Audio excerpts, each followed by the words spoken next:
أعوذ بالله من الشيطان الرجيم. بسم الله الرحمن الرحيم. السلام عليكم ورحمة الله وبركاته. الفاتحة. أعوذ بالله من الشيطان الرجيم. بسم الله الرحمن الرحيم.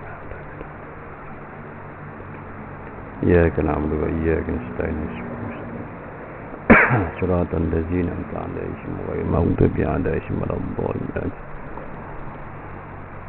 الحمد لله رب العالمين، والصلاة والسلام على أشرف الأنبياء والمرسلين وعلى آله وأصحابه أجمعين. أشهد أن لا إله إلا الله وحده لا شريك له، وأشهد أن محمدا عبده ورسوله. رب اشرح لي صدري ويسر لي أمري واحلل عقدة من لساني يفقهوا قولي. وقال الله تعالى في القرآن الكريم بعد أعوذ بالله من الشيطان الرجيم: يا أيها الذين آمنوا كلوا من طيبات ما رزقناكم واشكروا لله إن كنتم إياه تعبدون. صدق الله العظيم. اللهم فقهنا في الدين، علمنا التأويل ودنا الصراط المستقيم. أما بعد. Yang saya hormati lagi kasih para imam, para bilal, Tuan Nazir, Timur Nazir, EJK Masjid yang hadir pada malam ini, ashabu fadilah, para alim ulama, para asatizah, tuan-tuan guru, tuan-tuan haji, puan-puan hajah, muslimin muslimat yang Allah rahmati sekalian. Alhamdulillah thumma alhamdulillah. Perbanyakkanlah kesyukuran kita kepada Allah Subhanahu wa taala buat selama-lamanya, kerana Allah masih lagi membenarkan, mengizinkan dan juga memasukkan dalam perasaan kita, dalam kehendak kita, adanya perasaan keinginan untuk sama-sama kita langkah demi langkah ke rumah Allah ini, untuk sama-sama kita tunaikan satu tanggungjawab ibadah khususiyah. Ini ibadah salat maghrib berjemaah, kita bertahlil, bertahmid, kita berzikir, kita berdoa kepada Allah Subhanahu wa taala yang merupakan connection wifi direct kita dengan Allah Subhanahu wa taala. Kita telah pun solat sunat ba'diyah. Alhamdulillah, satu lagi sifat yang sewajibnya, yang sewajarnya juga kita kena syukur. Bila Allah masih lagi menitikkan dalam hati nurani kita ini sifat istiqamahnya kita untuk sama-sama kita berada dalam satu majlis ilmu yang diumpamakan oleh baginda Rasulullah SAW sebagai taman-taman syurga. Maka kata ulama, sesiapa yang berada dalam satu majlis ilmu sebenarnya dia telah pun berada dalam syurga Allah, insya-Allah. Wahai ahli-ahli syurga sekalian, sihatkah kita pada malam ni? Alhamdulillah, saya doakan semuanya jemaah-jemaah di sini diberikan kesihatan yang baik. Mana-mana yang ditimpa ujian kesakitan itu, Allah menyembuhkan mereka ini dengan segera untuk membolehkan kita memperbanyakkan amal ibadat kepada Allah Subhanahu wa taala, dan juga dipermudahkan segala urusan, sama ada urusan dunia maupun urusan akhirat, insya-Allah, ya. Alhamdulillah, saya diizinkan oleh Allah Subhanahu wa taala untuk menyambung kembali dalam pengajian berkitab kita, kitab Halal wal Haram fi Islam, kalangan almarhum Dr. Yusuf Al-Qadawi rahimahullah. Kita masuk kepada muka surat 307, ya? Betul 307. Kita bincang berkenaan dengan halal dan haram dari sudut perkahwinan, ya? Alhamdulillah, syukur pada Allah Subhanahu wa taala, kita hari ini dah masuk 2 Januari 2024, bermakna semakin bertambah usia kita dari sudut tahun Masihi, ya? Kalau dari sudut tahun Hijrinya, hari ini dah masuk berapa bulan? Berapa bulan ini? Berapa? Tak ingat belaka dah. Kan, tu pun ada yang tulis depan tu pun tak ingat juga. Ya, ini masuk 20 Jamadil Akhir pada malam ni dah masuk 21 dah, ya. 1445 Hijri, ya. Bermakna lebih kurang dalam 69 hari lagi kita akan menyambut Ramadan. Sebab selepas daripada Jamadil Akhir masuk Rajab, Sya'ban dan juga akan tiba lah insya-Allah kita akan menerima bulan Ramadan insya-Allah, ya. Walaupun dalam bulan Masihi tidak salah untuk kita memperingati bermuhasabah balik tahun 2023. Adakah amal ibadat kita, rezeki yang Allah berikan kita kepada kita ni sikit atau juga banyak yang telah Allah berikan rezeki kepada kita ni? Banyak ke nikmat yang telah Allah berikan, ya? Walaupun sikit pada pandangan kita, maka itu sudah mencukupi bagi diri kita. Alhamdulillah. Kita bermuhasabah balik banyak mana sedekah yang telah kita sumbangkan. Yang berapa kali? Adakah subuh berjemaah 365 kali atau juga lebih kurang daripada itu? Sekarang ni orang dah buat kempen dah pun, ya. Kempen geng subuh macam Jumaat. Alhamdulillah kita lihat sebelum ini tidak dibuat oleh orang, tapi yang duk pelopori ni artis je tuan-tuan. Bukan ustaz pun, artis je. Ustaz buat apa? Ceramah je lah.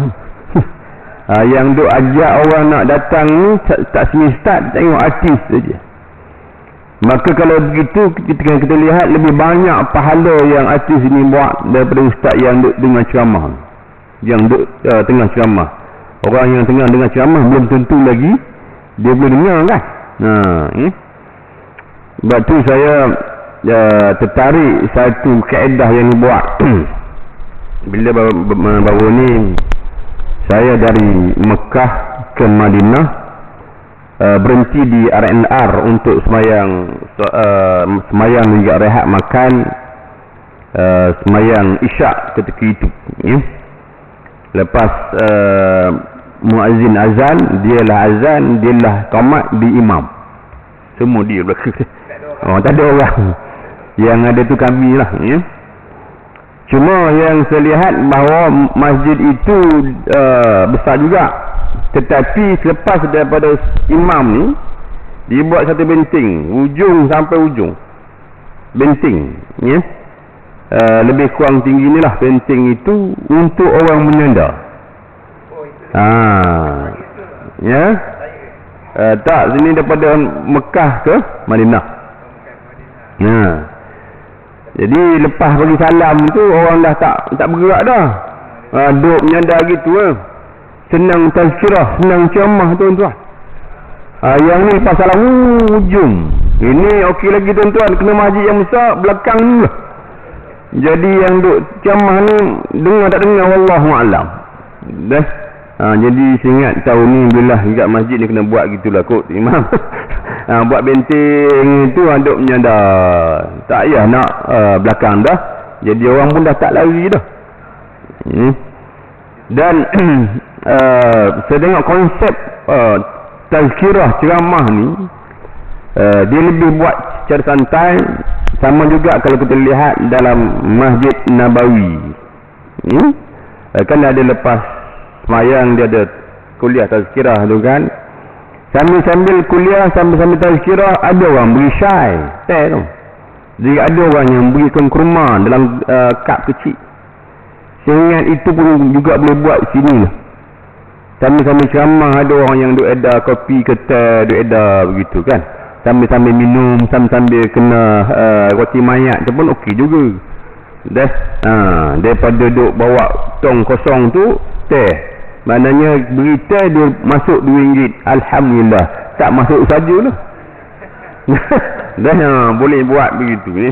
Ni satu inovasi lah. Kita lihat boleh dipraktiskan. Sama juga kita lihat bagaimana boleh menariknya itu buat kempen geng solat subuh macam Jumaat. Kita lihat ianya berjaya tuan-tuan. Boleh dibuat. Da'i nak berdakwah ni tak semestinya ustaz. Artis juga boleh jadi da'i, boleh jadi seorang pendakwah, termasuk jugalah yang lain-lain, ya. Sekarang ni kita lihat dalam konteks dakwah, dia ada dakwah bil hal, dakwah bil lisan. Dakwah bil lisan ni ceramah macam inilah kan. Dakwah bil hal itu sebagai satu benda yang contoh yang terbaik, ya. Sama juga orang yang duk buat menyambut tahun baru kan. Sambutan tahun baru ini diharuskan, hukumnya harus, tuan-tuan. Walaupun dia dalam tahun Masihi, sebab baru ni pun ada juga perbincangan tentang itu. Tapi kita ambillah pandangan yang diberikan oleh Sabu Samah Datuk Mufti. Fatwa juga begitu, hukumnya adalah harus. Sebab kita menyambut tahun baru ini kerana ianya adalah adat dan juga uruf, bukannya agama, ya? Walaupun dipelopori, diperkenalkan oleh orang Kristian kan, tapi dia diguna pakaikan oleh semua orang dalam dunia ini untuk sebagai satu kaedah nak mempermudahkan. Maka dalam kaedah hukum fiqh disebut sebagai al-aslu fi adat al-ibahah. Asal satu adat kebudayaan ini hukumnya harus, illa melainkan datang nas al-tahrimi atas pengharamannya itu. Maka dalam hal ini kalau kita nak menyambut tahun baru itu, kalau dihidangkan dengan benda-benda yang bermanfaat, hukumnya harus, malahan sunat lagi apa yang telah dibuat. Contohnya yang Kelantan, Ustaz Zaidul juga Ustaz Bersamad bergerak ke Terengganu, bergerak ke Kuantan, dan juga malam yang malam tahun baru berada di Shah Alam tak? Maka kita lihat bahawa ramai orang yang dapat memanfaatkan dek kerana tahun baru itu. Biasanya orang muda yang duk nak dengar kuliah maghrib ceramah di dalam masjidnya kat Sukar, maka epos itu ditukar. Maka boleh buat, tuan-tuan, berkenaan dengan menyambut tahun baru ni. Bagaimanapun ada, ya, yang kita lihat perkara-perkara yang maksiat, perkara-perkara yang mungkar juga berlaku. Kalau pergi ke jalan Bukit Bintang malam tu penuh, dan juga pejabat Jabatan Agama Islam Negeri tangkap juga. Yang khalwat, yang maksiat tangkap, ya. Yang duk kata keletihan berjalan bawa anak 2 orang lagi kena tangkap, khalwat. Jadi perkara-perkara yang maksiat juga ada, perkara yang menuju ke syurga juga ada, perkara yang menuju ke neraka juga ada. Jadi semuanya itu fa'alai bil ilmi, semuanya itu kerana adanya ilmu dalam diri kita ini, maka kita memilih untuk jalan kepada syurga Allah, ya. Jadi adat itu boleh, ya. Dan juga kita nak bincang bab perkahwinan ini. Janganlah kita merahibkan diri kita, maknanya tak nak kahwin.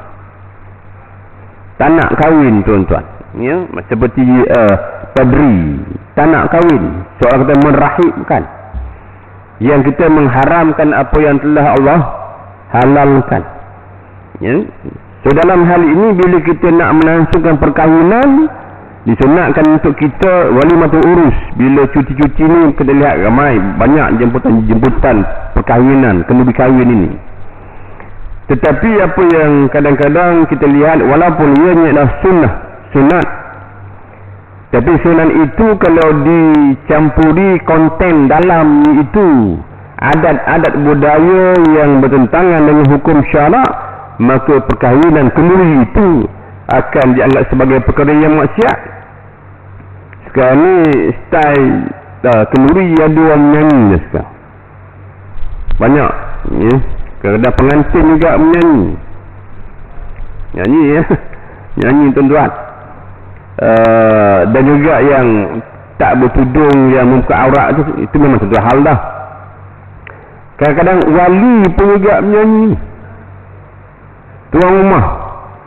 Duk masa ni duk agogo, teringat zaman-zaman nostalgia lama.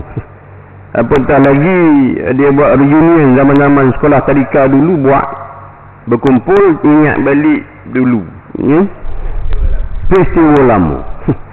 Dah, So dalam hal ini kita lihat kalau adat budaya itu, uruf itu yang tidak bertentangan dengan syarak, maka hukumnya adalah harus.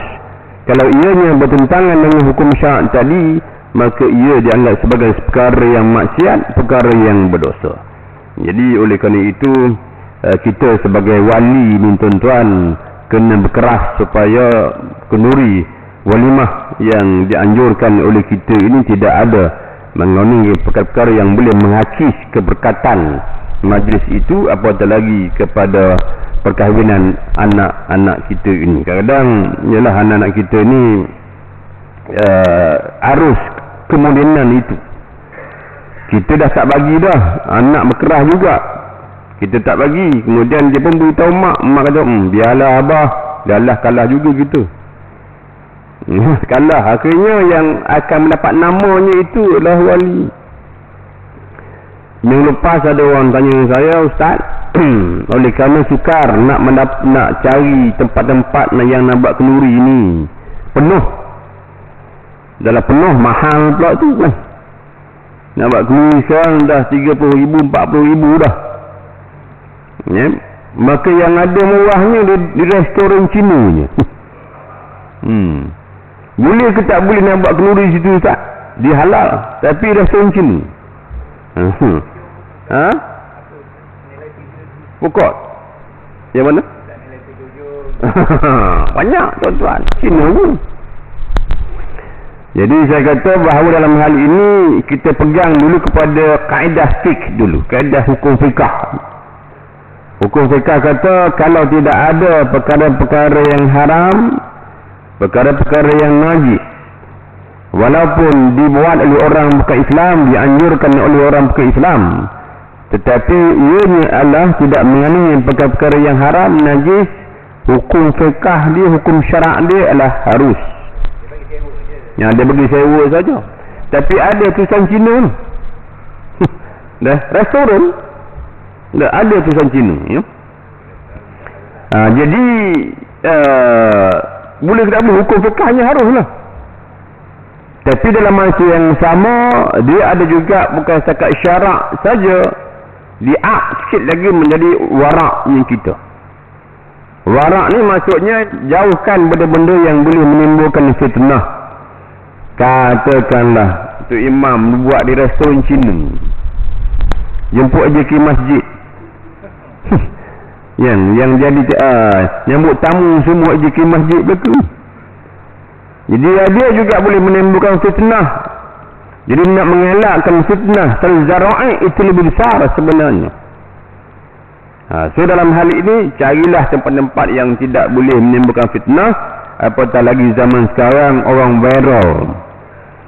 Sebagaimana seorang Tok Bilal di Kedah kot. Tuan-tuan dapat tak si video tu? Seorang Tok Bilal sebelum nak baca khutbah, dia bangun, kan Tok Bilal azan kan? Memanglah Tok Bilal azan. Sebelum nak serahkan apa tu khutbah tu kepada ni, dia duk kata bahawa hendaklah EJK masjid ini jangan menggunakan puasa ni. Dia pula marah EJK masjid. Viral tuan-tuan. Ada kan? Tapi macam suara ni masjid bukan? Bukan. Tapi bahasa tu bahasa belah Kedah ni. Bahasa belah Kedah. Dan dia tahu memang pun sekarang ni cepat viral ni. Oleh kerana itulah kita lihat bahawa elakkan perkara-perkara yang sebeginilah. Jadi saya kata carilah tempat-tempat yang boleh meyakinkan. Bukan katakan haram, tidak. Contoh tuan-tuan pergi medan selera baru ni kan. Yang baru buka ni. Ada tak restoran Cina? Jual apa? Ada kan? Jual nasi ayam kata saja kan? Tadi baru orang tanya, Ustaz itu dia sedut undang-undang tak salah, dia berhak untuk berniaga ya? Cuma kita sebagai seorang pengguna lenggok-lenggok lah tengok kata nama tu Islam ke nama bukan Islam. Dia sama juga seperti R&R tu. RMR tuan-tuan, memang kita lihat dia ada ya, ada halal juga ya. Cuba tengok kata pun baik siapa yang punya. Kalau kata Islam ada, bukan Islam ada, dua-dua halal, maka fik aulawiyatnya bagi kita ambil yang dibuat oleh orang Islam lah. Walaupun si jaga yang duk jaga jinya itu adalah orang bukan Islam. Ini dari sudut waraknya kita, aulawiyatnya kita, carilah yang dibuat oleh orang Islam ya. Apatah lagi kalau ianya benda yang haram tu lain lah ya. Sama juga minggu lepas viral satu restoran Hawaii di Teluk Intan ya. Siapa orang Teluk Intan? Haji lagi? Ada juga? Kita tak mengaku dah nama kan? Teluk Intan, restoran Hawaii yang terkenal di Teluk Intan. Sedap makanan dia, ramai orang yang duk buat tu, viral lagi tuan-tuan, ramai orang yang duk pergi buat tu. Dan saya fahamkan ownernya juga orang bukan Islam. Dan ada orang yang duk tanya adakah halal lah, kan adakah halal, maka dijawab oleh Jabatan Agama Islam Negeri Perak bahawa dia tidak ada segi halal pun. Bukan bermakna ianya adalah haram, tidak, Jaiz tidak sebut haram pun, tapi dikata tidak ada segi halal. Cuma dalam hal ini kaedah yang diberikan oleh para ulama, benda yang haram ni kita cuba sempitkan, Allah cuba sempitkan kepada kita. Maka sempitkan, tengok ada tak ada orang itu orang Islam ke orang bukan Islam, orang bukan Islam, orang bukan Islam ada halal ke ataupun tidak.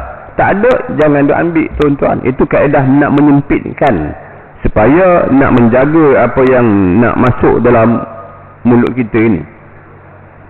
Sama juga seperti orang tanya saya bila pergi ke Madinah, kan dibawa ke kebun kurma tu kan. Kan kebun kurma itu bukan buah kurma saja. Sekarang ni bahan coklat pun banyak. Sama ada berada di Mekah, ada yang berada di Madinah. Mekah tu apa? Pasar Masjid apa sebut sebagai apa? Masjid Kiyah pun. Kan? Kak Kiyah tu. Mekah kan, Haramain. Haram Jeddah. Oh, kita duk faham haram Jeddah tak? Haram ke Jeddah ya. Disebut sebagai Haramain, tanah haram ya. Walaupun dia sebagai tempat tanah haram, tapi adakah penipuan benda-benda yang haram ni adakah tidak berlaku? Tuan-tuan, berlaku. Antaranya tentang coklat ni, maka saya beritahu kepada jemaah kaedah dia adalah sebab dia diimport daripada, ada yang import di Jordan, ada yang import daripada Mesir, Egypt, ada yang import daripada Turki, ada yang daripada Belgium, ada yang daripada Itali, Jerman, Cina pun ada. Terutama yang coklat jamrah, batu jamrah kan, yang dia buat bentuk coklat. Kita tengok situ made in China, tak ada logo halal pun tuan-tuan. Jadi saya kata kaedahnya kalau datang itu made in Egypt, Turki dan juga Jordan ini, maka kita ambillah asas daripada negara Islam, selagi mana tidak ada tanda yang mengharamkan dia. Tapi datang daripada Belgium, coklat Belgium ni kebanyakannya dia ada ram. Ram inilah sejenis arak yang ada dalam coklat ini, melainkan adanya logo halal lah. Maka dalam hal ni kita nak mengelakkan apa yang waraknya tadi, jangan ambil cari yang dibawa oleh negara-negara Islam. Itu kaedah yang diajar oleh ulama dalam menentukan. Sama jugalah seperti yang kita ada di Malaysia ini tuan-tuan ya. So dalam hal ini sama jugalah perkara yang cuba kita bincangkan ini dari sudut perkahwinan. Dan kata Dr. Yusuf Al-Qadawi, iaitu tiada kerahiban dalam Islam. Rahib ini kita faham dia hanya kepada orang Kristian kan. Sekarang ni heboh sebut Kristian, ada Kristian Islam. Kan kadang-kadang nak memberikan kefahaman tentang istilah-istilah ni berbahaya juga kalau orang yang tak faham. Dan kita kena ambil dari sudut kadar fik waqi', fik realiti hari ini. Apa yang sebut hari ini, itulah sebenarnya yang difahami. Kalau kita sebut Kristian, Kristian itu bukan Islam lah hari ini, tuan-tuan. Nasrani itu lain cerita. Baik. Berkata tuan kitab, Islam berpendirian tidak mengangkat tangan dalam hal naluri seks sehingga seseorang itu boleh melepaskan nafsu syahwatnya dengan bebas tanpa batasan atau sekatan. Oleh kerana itu ajaran Islam mengharamkan perbuatan zina dan apa sahaja tingkah laku yang boleh menarik kepada perbuatan zina dan seumpama. Berlaku ke tak berlaku di Malaysia? Berlaku kan? Malam tahun baru ni Alhamdulillah, sejak 2-3 tahun ini dek kerana COVID, maka tidak ada sambutan kebesaran tentang nak sambut tahun baru. Dek kerana adanya musibah banjir, perang yang berlaku di antara Hamas, Palestin dengan Israel, dek kerana itu tak buatlah di Semenanjung ni. Tapi saya tengok belah-belah Sabah Sarawak ada juga kadang tu tak buat. Alhamdulillah. Kalau tak, cuba tanya orang yang pernah bekerja di kedai-kedai 24 jam ni dan juga farmasi. Dia kata kalau 31 Disember ni tuan, yang paling laku kondom, yang paling laku sekali, sebab nak menyambut. Dan kita lihat apa yang pernah berlaku tu, yang orang duk kutip sampah sebagainya, itu yang paling banyak dulu memanglah kerja-kerja di BKL. Kita lihat benda tu berlaku. Walaupun orang Islam tuan-tuan, Islam, IC Islam, tapi kadang-kadang cara berpakaian kita tak tahu sama ada ini Islam atau juga orang bukan Islam. Cara pakaian itu lebih kurang sama seperti orang bukan Islam.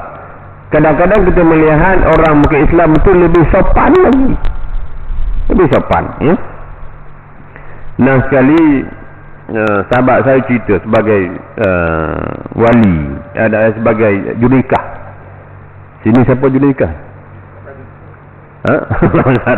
Kan naik gadi ustaz.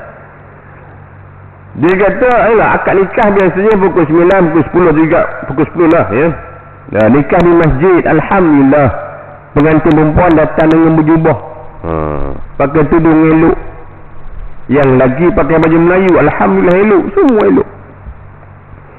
Jadi masjid dengan tempat kenduri ni tak jauh. Jadi pukul 10 akad nikah. Nak menunggu, nak kenduri pukul 11 lebih lah.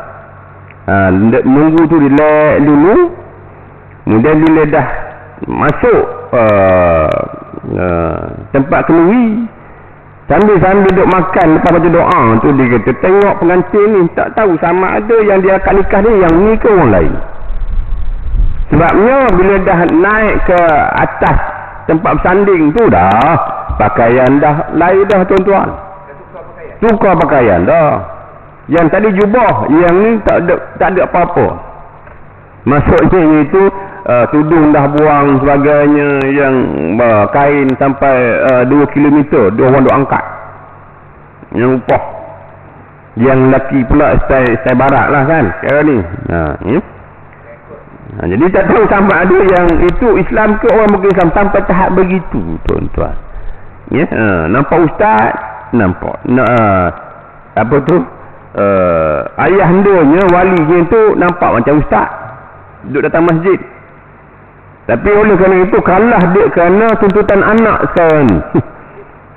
Jadi dalam hal ini biarlah kita berkeras, bertegas. Biarlah kita menangis dalam dunia ini, jangan kita menangis di akhirat nanti. Keras dia tak bagi duit, dia tak bagi duit tak apa tuan-tuan.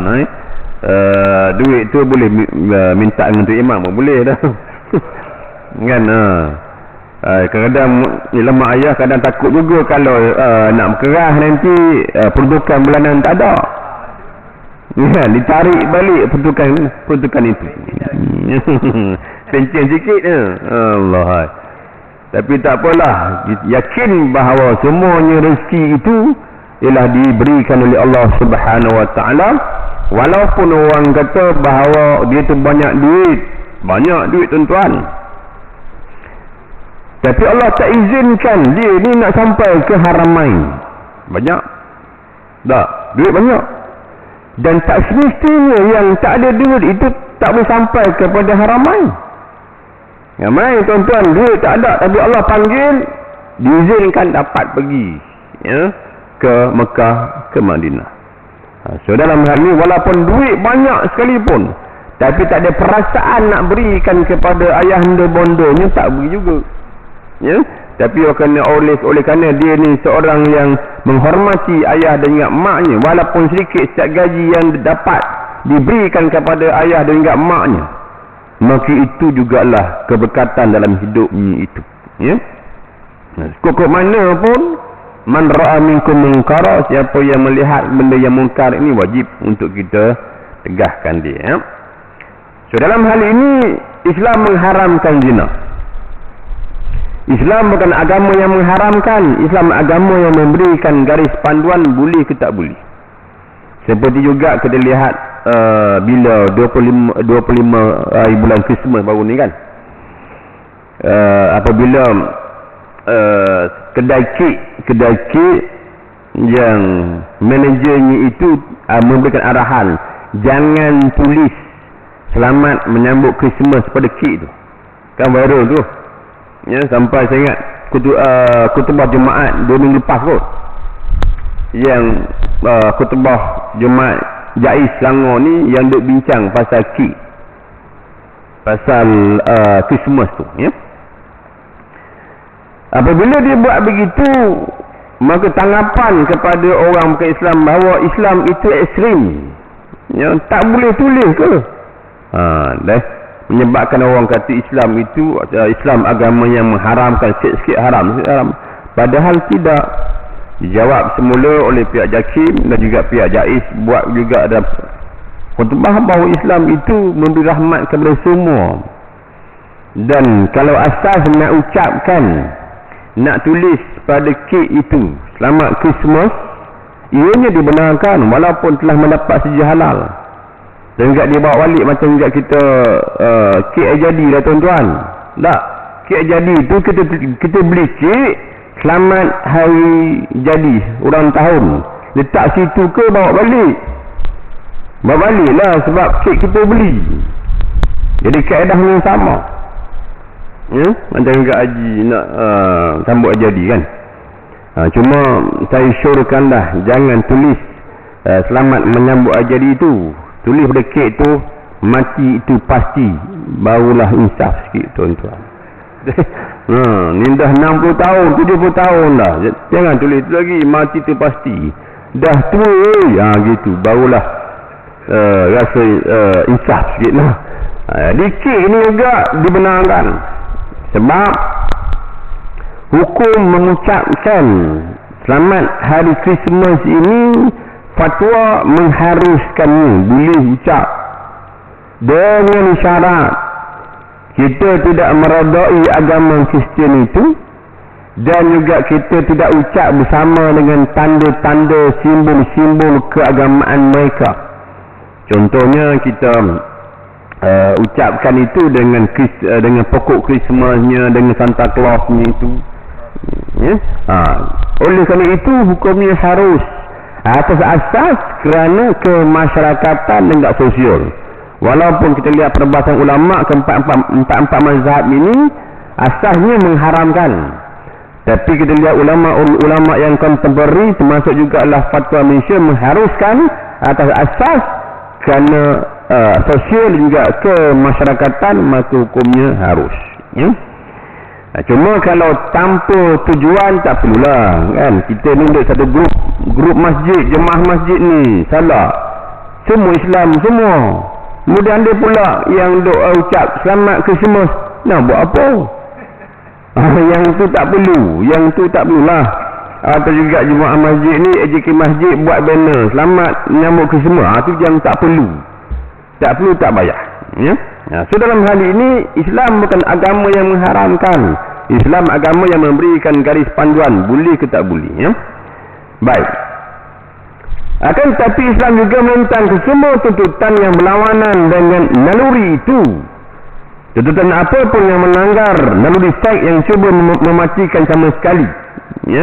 Contohnya dia mengkasihkan dirinya itu, maknanya tak nak kahwin. Sini ada tak? Potong telur. Cik Iman kata potong telur, maknanya kalau kata kucing kasih gitulah. Kalau orang maknanya nak beribadah, seorang yang ambil semata-mata, tak nak fikir pasal-pasal dunia ni, tak nak fikir. Sebab ada sekarang ni orang yang perjuangkan tentang liberal, tak nak kahwin. Dah, sebab kahwin dia akan ada tanggungjawab. Tak, kalau kahwin dia akan dipersoalkan nanti pula. Jadi ada orang yang tak nak kahwin, nak memperjuangkan hak asasinya. So dalam hal ini Islam kata jangan, sebab benda itu sebagai tuntutan fitrah manusia yang inginkan perkahwinan. Ya, jadi sini ada tak yang mematikan nafsu diri sendiri? Tak ada, ya? Yang mematikan nafsu ada, ya? Tak, dalam hal ini selagi mana boleh angkat beras gantang, lagi itulah orang kata dia. Maka hukumnya adalah harus. Nanti kita bincang juga orang yang kematian isteri juga harus baginya percepatkanlah perkahwinan bagi diri. Nanti kita akan baca. Umur. Sebab kebahagiaan ini bukan hanya dilihat dari sudut nafsu saja, dia lebih kepada touching, tuan-tuan. Touching ini maknanya sentuhan, nak hidup sama je kan. Itu juga bahagia.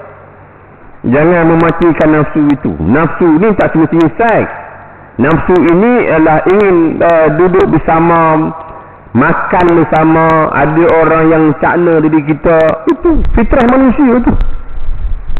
Dah? Itu pun tak nak lagi. Tak nak. Kalau kata tak jumpa lagi ustaz, tahan kira. Kalau ada, nak juga. Baik. Tegasnya tidak boleh seorang Muslim itu menahan diri daripada berkahwin, sedangkan dia sememangnya mampu untuk berkahwin, ataupun dengan mendakwa dirinya hanya menumpukan sepenuh masa untuk beribadah kepada Allah Subhanahu Wa Taala, atau ingin hidup membujang untuk berbakti kepada Allah, atau untuk hidup seperti rahib, atau berdiri kerana ingin membelakangi semua tuntutan keduniaan yang ini tidak dibenarkan oleh Islam. Seorang nanti dia seperti tasyabuh, menyerupai. Sekarang ni pun kita lihat ada kes-kes yang rahib pun juga, dia pun kahwin juga sebenarnya di belakang, sebab fitrah manusia. Fitrah manusia ini ada perasaan dalam dirinya, itu disebut sebagai, nanti kita bincang tentang gharizah. Gharizah ni adalah satu perasaan sukakan akan perempuan, perempuan sukakan akan lelaki. Itu normal. Kalau lelaki suka lelaki, itu abnormal. So dalam hal inilah yang disebutkan. Sebagaimana kita lihat beberapa orang sahabat SAW ingin menjauhkan diri daripada hal keduniaan dan meninggalkan wanita, iaitu tidak mau berkahwin dan mempergauli wanita, serta ingin terus hidup membujang. Lalu baginda Rasulullah SAW menasihatkan mereka dengan nada marah. Nabi marah. Nabi marah. Nabi sebutkan, sesungguhnya golongan yang terdahulu dari kamu telah binasa dengan mereka yang suka memberatkan diri mereka. Sia-sia orang ini masih ada lagi, iaitu mereka yang tinggal di gereja dan biara. Maknanya rahib, orang Kristian ini yang tak mau, yang memacikan nafsunya itu, yang mengkasihkan nafsunya itu, tak nak berkahwin, Nabi sebutkan siu-siu orang yang seperti ini. Oleh kerana itu kamu hendaklah menyembah Allah Subhanahu Taala dan jangan mempersekutukan dia dengan yang lain. Kerjakanlah haji dan umrah serta perbetulkanlah diri kamu. Nescaya Allah Subhanahu Wa Taala juga bersikap lurus dengan kamu. Ya. Ini kita lihat bagaimana Nabi memusuhi, memarahi orang yang tak nak berkahwin dan juga menganggap dirinya itu seperti rahib, tasyabuh, menyerupai orang-orang Kristian. Ya. Oleh kerana itu jangan, ya. Sebab benda yang halal kita jangan mengharamkan. Ya. Sebagaimana yang disebutkan oleh Allah Subhanahu Wa Taala, ba'da a'udzubillahi minasyaitonir rajim, ya ayyuhallazina amanu la tuharrimu thayyibati ma ahallallahu lakum wa la ta'tadu innallaha la yuhibbul mu'tadin. Wahai orang-orang yang beriman, la tuharrimu thayyibat, janganlah kamu mengharamkan benda yang baik-baik ini yang telah Allah halalkan bagi kamu. Wala ta'tadu, janganlah engkau melampaui batas. Sesungguhnya Allah tidak menyukai orang yang melampaui batas ini.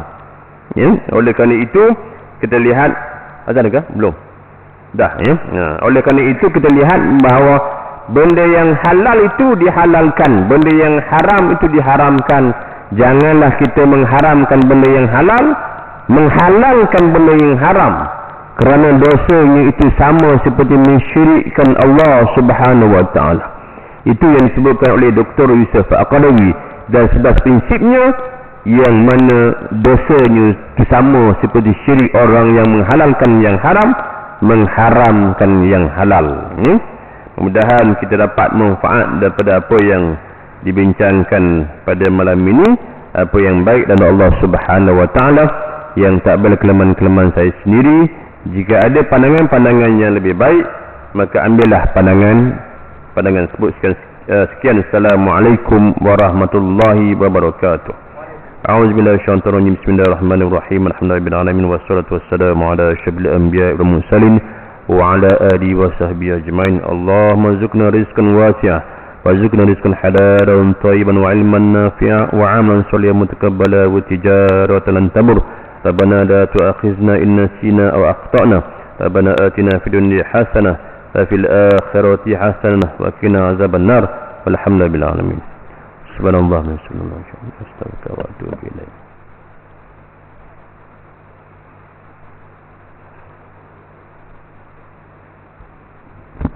أعوذ بالله من الشيطان الرجيم. بسم الله الرحمن الرحيم.